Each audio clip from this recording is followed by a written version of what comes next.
anaitwa Onyango amewapatia powers ya kuita watu, kushika watu. Hata anaambia hao ma DCI officers that inafaa waue vijana wengine wawili.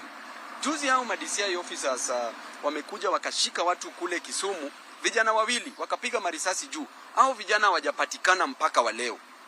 Vijana wamepotea kwa mkono ya Kiptum, mkono ya Kariuki. Na tena tutaongeza majina kwa sababu tunaenda kupata majina zao zote.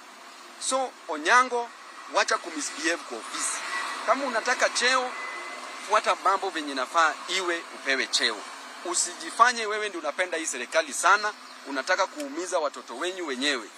Hakuna haja ya kudhulumu watu. Huyo Oliver ako hapa. Wakitoka hapo utasikia ameshikwa Kisumu na amekuja hapa kwa DCI headquarters.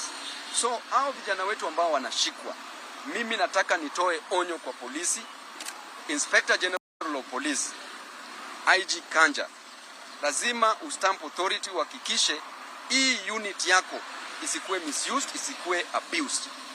Na venye vitu ziko, tunataka tuorganize maandamano kubwa Kisumu. Kubwa sana, na naambia wananchi wa Kisumu, ukiona hawa DCI officers, mbona DCI officers wa Kisumu hawawashiki? Treat these people as criminals. These are criminals that must be dealt with.